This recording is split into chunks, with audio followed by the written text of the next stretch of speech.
Welcome to Karma Chronicles. Please like the video and subscribe. Let's begin. The first thing I remember is the clink of forks going still, like someone hit a mute button on the whole damn room. We were at the rehearsal dinner, small Italian place in upstate New York, long tables, way too many candles. I was sitting between Owen and my cousin Jenna, pretending to laugh at some uncle's dumb firehouse story. The food wasn't bad. I'd been running on adrenaline all day, so it was the first real bite I'd had. Then my father opened his mouth. "She's a disgrace. Just some low-rank city EMT." He said it like a joke. A chuckle followed it, his voice all gravel and arrogance. But the way it landed, it wasn't funny. It sucked all the air out of the place. Like we were back at a house fire and someone just cracked a window. Quick note, before we get into it, share which city or country you're watching from. Owen didn't flinch. He just wiped his mouth with his napkin and set it down slow. Then he turned his head and looked straight at my father. "She's the reason I'm still here," he said. No raised voice, no drama. Just flat truth, like he was reporting the weather. The silence that followed was different, not the awkward kind, dead serious. You could hear glasses settling on wood. Someone's chair creaked, but no one moved. My father didn't say a word, no comeback, no growl. He just stiffened up in his seat like someone had snapped his spine straight. I kept my eyes forward, hands in my lap. My heart thudded once, hard enough to make me nauseous. But I didn't look at him. I didn't want to give him that. This wasn't the first time he'd taken a shot at me, not even close. He'd thrown jabs for years, small, sharp ones, always in private. I was used to hearing it when no one else was around. But now, someone heard, someone answered, and not just anyone, Owen. The man I pulled out of a collapsed building, covered in his own blood and drywall, who still had a permanent limp because of that day. I didn't feel triumphant. This wasn't a win. It felt like something broke loose, like an old water pipe finally cracked and spilled everything out. The insult wasn't new. What was new was that it didn't go ignored. I scanned the room. No one met my eyes, not my aunts, not my brother. Even Jenna was staring down at her pasta. But there was a shift. I felt it, like the room saw something they hadn't before. Not respect, not yet, but exposure. I reached for Owen's hand under the table. He gripped it tight. My father stayed frozen in his chair, his knuckles white against his glass. And for once, that was enough. That silence at the table didn't surprise me, not really. I grew up in it. Our house was clean, sharp-edged, and cold. Not dirty cold, but sterile, like a firehouse bunk room. Everything had its place, and you learned quick not to leave fingerprints on the fridge door or crumbs on the counter. My father ran that house like a station. Shift change at 6, breakfast at 6:15. Beds made tight, corners sharp, shoes lined by the door like we were waiting on dispatch. He'd been a fire captain before I was born. 28 years on the job. Everyone in town called him chief, even at the grocery store. My mom was the only softness in that place. She was a school librarian, quiet, always with a sweater on, hands that smelled like paper and lemon balm. She didn't push back, not in front of him, but she made space. Quiet gifts, warm socks left by my bed, apple slices wrapped in napkins for the ride to school, her way of saying, "I see you," without getting in his way. I worshipped him when I was little. I mean, how could I not? He looked like every movie hero, broad, silent, with that stiff walk that meant he'd been through something. I used to sneak into the den and study his medals. Memorized every one. What call it was for, what year. I'd polish his boots if he left them by the door. Folded laundry the way he taught me. Tight, no wrinkles, hospital corners. I thought if I matched his world, maybe I could belong in it. But matching didn't earn me much. I remember once, I was 10, riding my bike down the hill by the middle school. Hit a patch of gravel and ate it hard. Knees bloodied, palms shredded. I came home crying. My mom reached for the Band-Aids, but he stepped in first. "Don't coddle her," he said. Then to me, flat as ever, "Toughen up. We don't whine here." That was the lesson. Feelings were clutter. Weakness was noise. By the time I was 16, I'd stopped crying over scrapes. I didn't even flinch when my elbow cracked during gym class, just iced it myself and kept moving. But deep down, I still wanted him to see me, not as his daughter, just as someone worth a damn. That year, I told him I wanted to be a paramedic. He laughed. Not cruel, not loud. just one of those low, knowing chuckles like I told him I wanted to be a magician or an actress. That's for the guys who couldn't hack real firework, he said, sipping his coffee like I wasn't still standing there. I remember my jaw tightening, not from anger, just trying not to cry. But it's still, he cut me off with a wave. It's ambulance babysitting. You want to save people, you get inside the fire. From then on, I kept my plans to myself.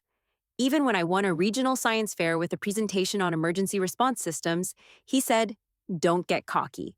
That's just theory." When I got certified in CPR before half my class, he grunted and didn't look up from the paper.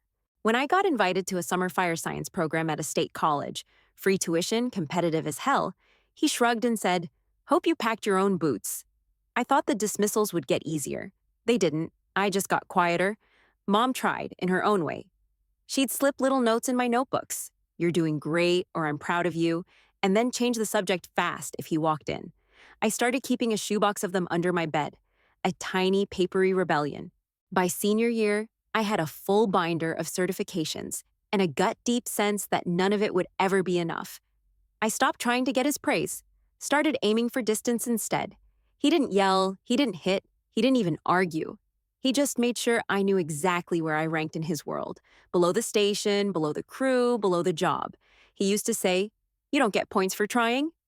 And I believed that for way too long. Then Mom got sick. It was late spring of my senior year. I came home from school one day and found a calendar taped to the fridge covered in color-coded Post-its. Blue for meds, green for appointments, red for labs. She was sitting at the kitchen table, small and pale, a scarf already wrapped around her head like she'd been bracing for the storm before it hit. Stage 4, ovarian. They caught it too late. She didn't cry, just said, "We've got a plan." And we did. That house, already stiff with routine, turned into a damn hospital wing. Timers going off every 4 hours, logs on the counter, charting vitals, every drawer in the bathroom filled with pill bottles. My father treated it like another shift, strict, mechanical, all business. He never missed a dose or a drive, but he never once held her hand. Not that I saw. The only softness left was in the quiet moments I caught with her, when he was out on errands or buried in paperwork. She'd ask me to brush her hair, what was left of it, or hum along to some old cassette in the bedroom, her eyes barely open. She still smelled like lemon balm, even when the rest of her started smelling like plastic and metal and sickness. One night, about 2 weeks before she passed, she called me into her room. Her voice was so thin I almost didn't hear her. She was holding something in her hand, tiny, silver, and worn smooth from age. "This was mine," she said. "From college. Used to run drills with the other girls. Thought I was going to be a coach or something. It was a small whistle pendant on a chain. I turned it over in my hand. It was cool and solid, simple." She touched my wrist. "Go," she whispered. "But go because it's what you want." Not to earn his nod. "You'll never get it." I swallowed hard, didn't say anything, just squeezed her fingers back. She died 3 mornings later. Quiet. At home. My father didn't cry. He didn't speak much either. He organized the service like a department event. Guest list, order of speeches, reception head count, all clean, all tight. The day after we buried her, I walked into my room and opened the drawer where I kept the college packets. EMT school was on top. I filled out the application in pen. No hesitation. My hands didn't even shake. When I told him, he was standing in the garage, sorting through Mom's old gardening tools like they were evidence from a fire. I said it straight. "I'm enrolling. Classes start this fall." He turned, slow, like he'd heard a far-off siren. "You think lights and sirens make you strong?" he said. His voice was low, flat. "You don't know what real service is."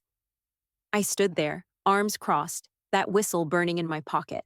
He shook his head, looked past me. "Playing ambulance doesn't make you brave. It makes you reckless." I didn't argue. I went upstairs, sat on my bed, and wrote him a letter. Not to convince him, just to tell the truth. Why I was going. What Mom said? That I was done folding myself into corners to make him comfortable. I folded it in thirds, slipped it under his door. No reply, not that night, not the next.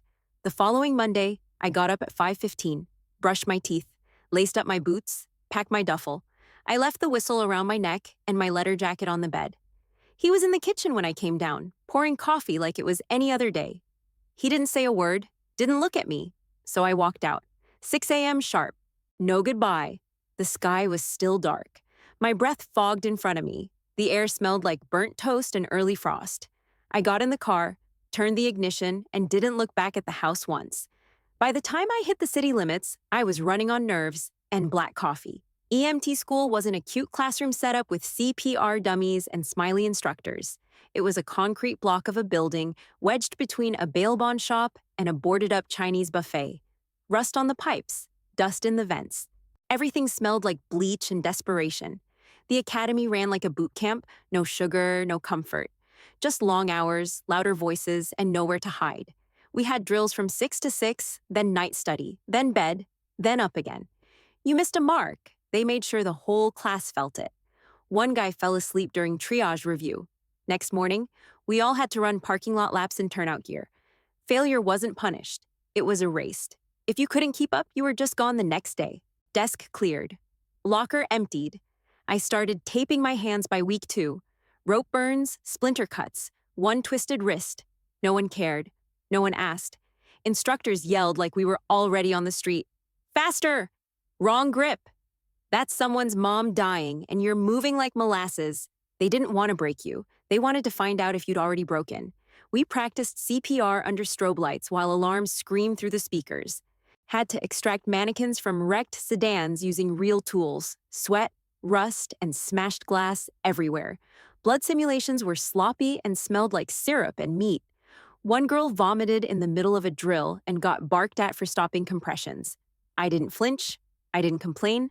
I wasn't the fastest, wasn't the smartest, but I didn't crack. My first real call was 2 months in.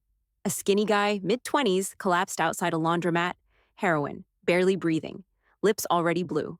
We pulled up, lights spinning, siren cutting off as I jumped out. I remember my knees locking up just for a second before my body took over. I checked his pulse. Weak, but there. We hit him with Narcan. He jerked like someone lit a fire under his ribs. Started choking on spit. I held his head up while he coughed all over my shirt. We got him breathing again. I rode in the back with him, talking him through it. He never said a word, just stared at the ceiling like he couldn't believe he was still here. That night, I sat on the edge of my bunk and stared at my boots for 15 minutes. Then I wrote a postcard to my dad. One line, "Had my first call today." I was solid, never heard back.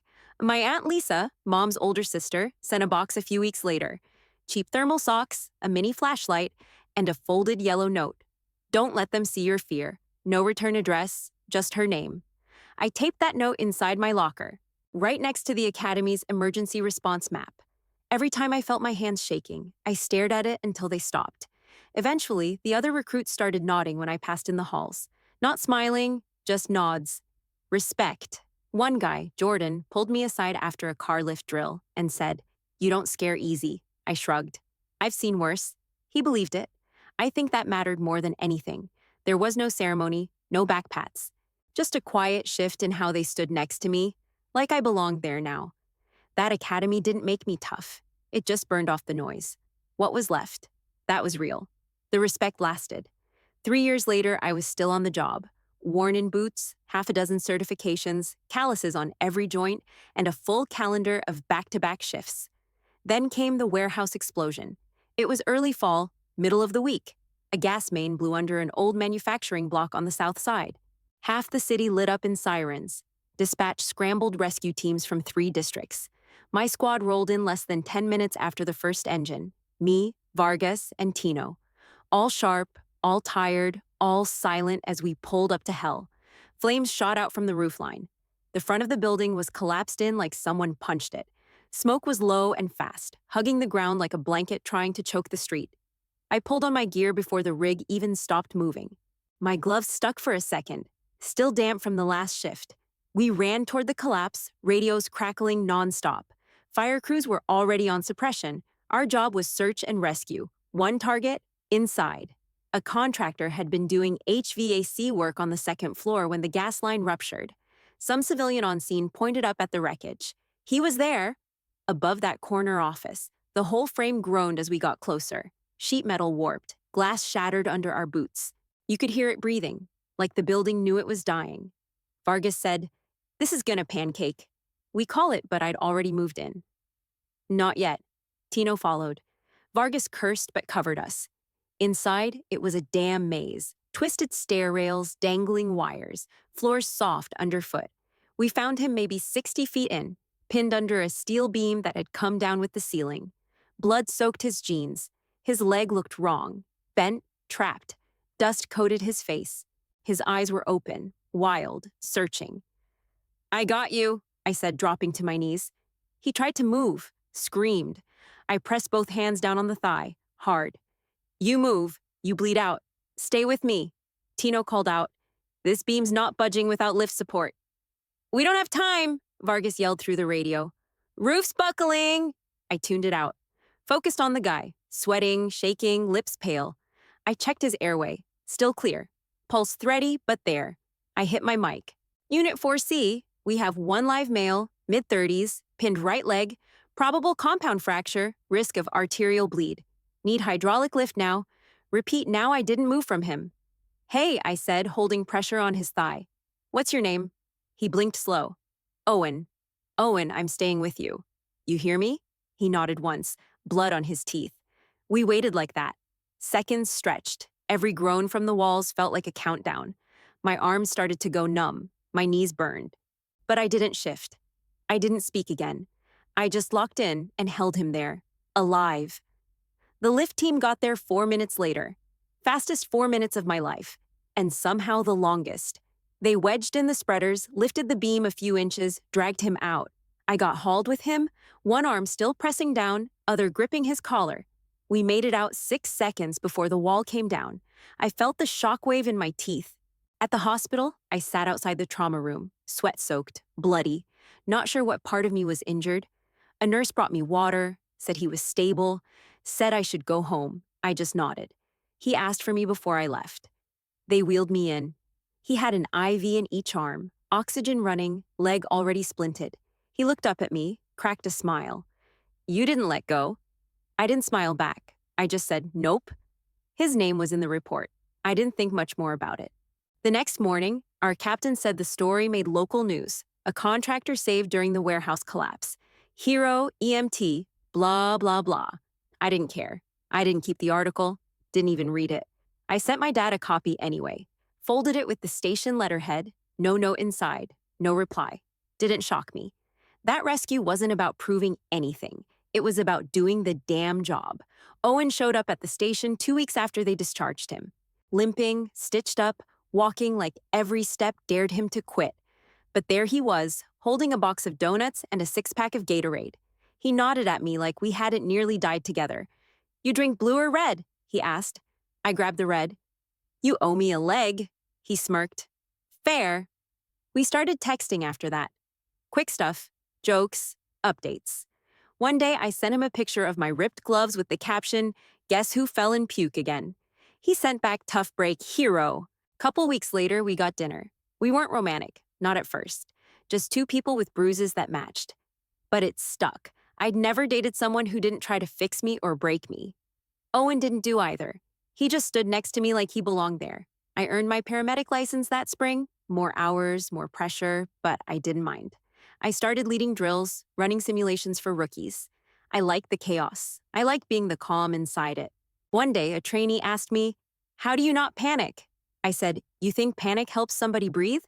Still, every time I moved up, new patch, new position, new plaque, I sent a short note home, not to rub it in, just so my father couldn't say he didn't know. I never got a reply, not even from my aunt anymore, just silence. Owen was different. He kept showing up, brought me heat packs after night shifts, drove me home when I worked doubles, knew how I liked my coffee without asking. We didn't say I love you for a while. It just built until we didn't have to.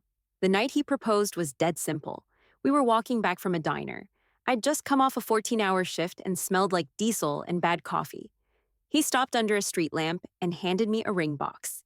Didn't kneel, didn't even really ask, just said, "You want this?" I didn't hesitate. Yeah. We didn't plan anything fancy, just a small wedding, family and close friends. I told him my dad wouldn't come. "Invite him anyway," Owen said. "Let him make the choice." I hated how fair that sounded, so I wrote the damn address by hand, mailed it myself. No note, no extras, just the invitation. Weeks passed. No answer. I figured that was that. Then the rehearsal dinner came. I was halfway through my pasta when I heard his voice behind me, turned, and there he was. Clean shaved, dress shirt tucked sharp, same old stiff posture. I didn't speak. He didn't apologize. But he sat down at the far end of the table like he'd been invited all along, like nothing happened. Owen reached for my hand under the table and squeezed it once. That was the only part of the night that felt steady. After the dinner, I didn't cry, didn't scream, didn't even flinch when the door shut behind us and Owen said, "Well, that was something." I just nodded and said, "I need to lay out my gear." He knew what that meant. He kissed my temple, told me he'd see me at the altar, and left. Tradition said we weren't supposed to spend the night together. I was glad for it. I took off my makeup first, peeled off the nice dress, washed my face until my skin stung. Then I pulled out my uniform from the garment bag, my dress blues. Regulation cut, medals, pinned. No wrinkles, not one. I ironed the pants 3 times just to be sure. Polished my boots until I could see my face in them. Folded my gloves, set everything out like a kit. It calmed my hands. Then I sat on the floor, back against the bed, and stared at the uniform laid across the chair like a ghost version of myself. One by one, I whispered names into the dark. Not prayers, not stories, just names. Tyrone, cardiac arrest, age 44. Maria, 2-car rollover, driver's side crushed. Leslie, stroke, held my hand till the chopper came. Ravi, fentanyl overdose, first save, kid we never got a name for. We tried anyway. I whispered until my voice gave out. Then I crawled into bed and slept like the dead. Morning came fast. Too fast. I dressed alone, no bridesmaids, no music, just the sound of fabric sliding over skin and the steady click of boot zippers. I braided my hair tight and pinned it under my cap. When I opened the door to the chapel lot, I expected nothing. Instead, they were already there, lined up on both sides of the walkway, EMTs, medics, firefighters, even a couple trauma nurses in dress whites. At least 30 of them, maybe more. No one told them to come. No one organized anything. They just showed up. Boots shined, uniforms clean, backs straight. Not a single word was said, not one smile. Just stillness, respect, brotherhood. I didn't stop walking. I didn't cry. The doors opened. I stepped inside. My father was sitting on the groom's side, 4th row, arms crossed, face tight, eyes forward. He didn't stand, didn't blink, just sat there like a statue. Everyone else did stand. The chapel filled with the sound of shuffling boots and rising breath. Every person in uniform rose to their feet as I passed. No salute, no claps, just quiet power. The kind of respect you can't demand. You earn it, inch by inch, blood by blood.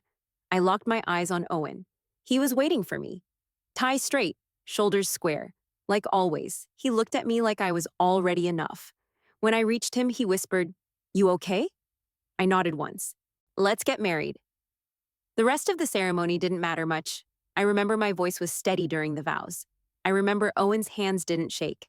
I remember someone coughed in the middle of the ring exchange and no one laughed. But mostly, I remember the silence. That heavy, unspoken respect that hung in the air like smoke. Nobody clapped at the kiss, nobody cheered, they just watched. My father never stood, never turned his head, but he saw. I know he saw. That walk down the aisle, through the crowd I earned, not the one I was born into, wasn't about being claimed. It was about claiming myself, and I did. A few months went by. The wedding came and went like a fire call. Fast, loud, over before it sank in. We got back to work. Owen kept building houses. I kept working double shifts, filling every inch of my days with motion. No honeymoon, no downtime. That's how I wanted it. Then one morning, I opened the mailbox and saw his handwriting. Slanted, heavy strokes, block letters, same kind he used to write notes for my school lunches in 3rd grade, back when things were still easy. No return address, just my name. I opened it standing in the driveway. I couldn't stand in that chapel, it said, because I didn't know how to be small in a room where everyone saw you clearly. I saw it too. You earned every inch of that walk. I wasn't ready to witness it, but I did. I was wrong. 100 times over. If you're willing, I'd like to talk. No uniforms. just coffee. Dad. I folded the letter slow, stood there until my coffee went cold in the passenger seat. I didn't write back. I texted him, cemetery Sunday, 10 a.m. Mom's spot. I'll be there. I showed up in full dress, boots, bars, polished name tag. I didn't wear it to make a point. I wore it because it was mine now. He was already there when I pulled in. No cap, no badge, just a plain jacket and jeans. His posture was softer, hands in his pockets. Looked like someone who used to be in charge and didn't know what to do with himself anymore. He turned when he heard my boots hit gravel. We stood in silence for a minute, staring at the headstone. Her name, her dates, the little quote she picked out before she passed. Leave it better than you found it. Finally, he said, "You stand like your mother." His voice cracked at the end. I glanced at him, that stiff jaw, that stubborn edge that never left him. But this time, it wasn't blocking anything. It was trying to hold something back. He turned toward me, straightened up. Then, slowly, like it hurt, he raised his hand and gave me a full salute. Not crisp, not textbook, but honest. I held it for a second, then returned it. No words, no handshake, nothing else. It wasn't peace. I didn't forgive him, not then, maybe not ever. But it was something, not a truce, not love, recognition. I went back to work the next day like nothing happened. Did my shift? Ran calls, led the morning drill. But something had shifted. Not in him, in me. I didn't need his voice in my head anymore. I had my own. The years rolled fast after that. I kept climbing, got certified in advanced trauma, then pediatric, started speaking at small conferences, then bigger ones, taught CPR at high schools, got invited to panel talks with people who used to talk down to me. I led search simulations so well that new hires started requesting to be assigned to my crew. I stopped caring about making people like me. I cared about making sure they didn't freeze when the moment hit. One time, this burly HVAC guy from a rural call I barely remembered showed up at a local banquet, had a photo in his wallet, his new baby girl. Her name? My name. "She wouldn't be here if you hadn't dragged my dumb ass out," he said, voice cracking halfway through his handshake. I smiled, but it hit deeper than I expected. Years later, that baby girl walked into my training class. 19 years old, nervous, hair in a tight bun, said, "My dad told me I had to learn from the woman who saved him." I didn't cry, but after she passed her trauma drill, I took a long walk behind the station and didn't say a word to anyone for half an hour. That's the part no one prepares you for, the echoes. You think a call ends when the patient rolls out of the rig. It doesn't. People remember, and sometimes so does family. My dad started showing up again. Not big speeches, no drama. Just quiet appearances. He stood at the back of the room during a rookie orientation I was leading. Sat near the exit during a citywide safety talk I gave in Albany.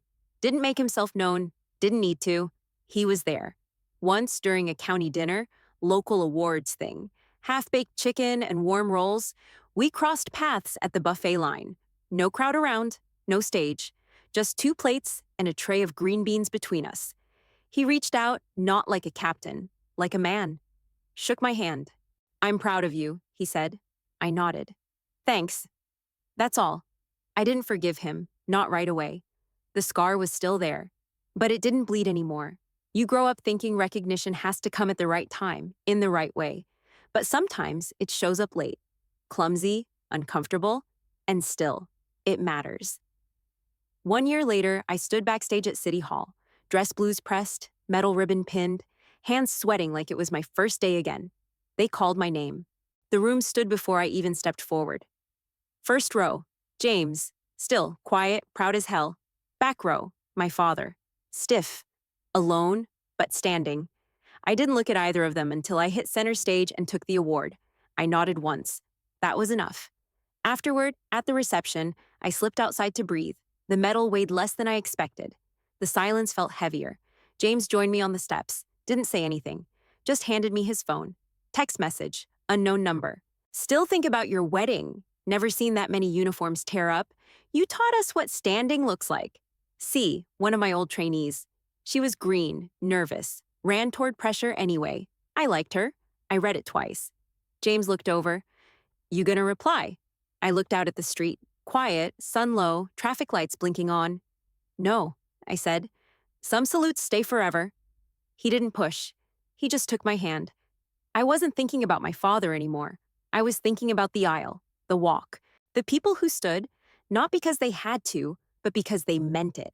This life I built, it wasn't made in rebellion, wasn't carved out of anger. It stood because I kept showing up, day after day. No applause, no guarantees. It wasn't revenge, and it sure as hell wasn't redemption. It was something better. A life stood for, not in spite of someone, but in full, clear view of them.